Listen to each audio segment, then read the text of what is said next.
আসসালামু আলাইকুম এভরিওয়ান, আশা করি সবাই অনেক ভালো আছেন। আমি আল্লাহর রহমতে ভালো আছি।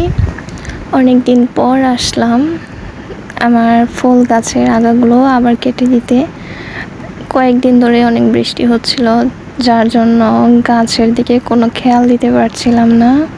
এজন্য আজকে একটু সময় পেলাম, সেজন্য গাছের আগাগুলো কেটে দিচ্ছি।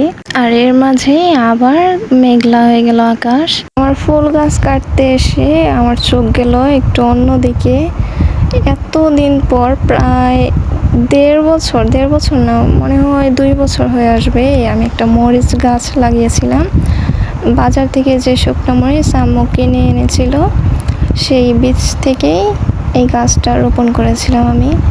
শুধু একটা না, অনেকগুলোই রোপণ করেছিলাম, কিন্তু অনেক দিন হওয়ার পরেও কোনো মরিচ পাইনি।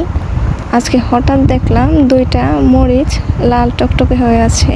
এটা আমার কাছে ছোটোখাটো একটা সারপ্রাইজের মতো, কারণ এই গাছটার পিছনে আমি প্রচুর পরিশ্রম দিয়েছিলাম, কিন্তু শেষ পর্যন্ত আমি আশা ছেড়েই দিয়েছিলাম। কিন্তু এখন দেখি হঠাৎ করেই আবার 2টা মরিচ। তো যাই হোক, ভাবলাম এই মরিচ দিয়ে এখন কি রান্না করা যায়।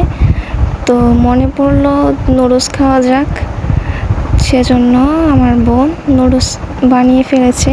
আর অন্যদিকে আমি আমার মুরগিকে একটু একটু করে নুডলস দিচ্ছি, কারণ এটা ওরা অনেক পছন্দ করে। তো এরপর পেঁয়াজ কেটে নিলাম, তারপর ধনিয়া পাতা আর আমার গাছ থেকে যে কাঁচামরিচটা ছিঁড়েছিলাম ওগুলো দিয়েছি, আর ঘর থেকে একটা কাঁচামরিচ দিয়েছি, আর সাথে 2টা ম্যাগি মশলা নিয়েছি। তো এরপর কড়াইতে পেঁয়াজ কাঁচামরিচ দিয়ে একটু ভাজা ভাজা করে দিয়ে দিলাম ডিম, তার উপর দিয়ে দিলাম একটা ম্যাগি মশলা। ডিমটা একটু ভাজা ভাজা হয়ে আসলে দিয়ে দিব নুডলসগুলো অনেক ঝরঝরে হয়েছে, কারণ আটার মধ্যে পানিটা যদি আপনি সঠিক পরিমাণে দিতে পারেন তাহলে এরকম ঝরঝরে হবে, আর এটা আপনি অনেক দিন সংরক্ষণ করতে পারবেন হালকা তেল দিয়ে ডিপ ফ্রিজে রেখে দিলে। তো এভাবেই কিছুক্ষণ নেড়ে নেওয়ার পর যখন ডিমের সাথে নুডলস মিশে যাবে, তখন আমি বাকি যে একটা মশলা ছিল ওইটাও দিয়ে দিলাম।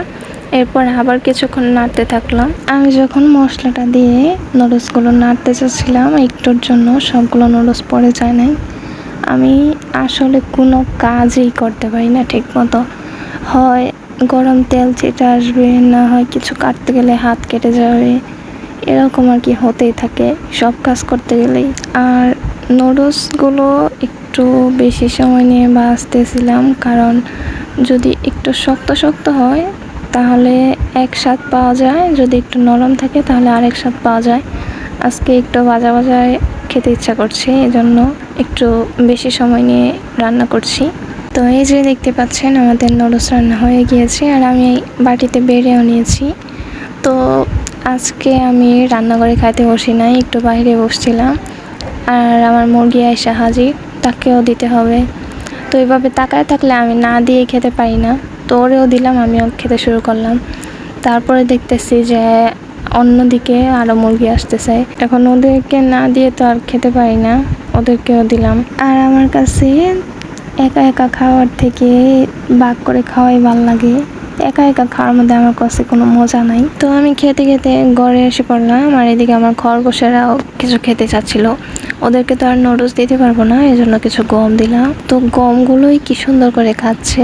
ওদেরকে খাবার দিয়ে ওদের সাথে আমি বসে থাকি, ওরা কিভাবে খায়, কিভাবে কি করে সব দেখতে থাকি। মানে আমার এগুলাই দেখতে ভালো লাগে, তাই আপনাদের কাছেও আজকে শেয়ার করলাম ওরা কিভাবে খায়। আপনারা একটু দেখতে থাকেন আর ওদের খাওয়া উপভোগ করতে থাকেন। আর এই ছিল আমার আজকের ভিডিও।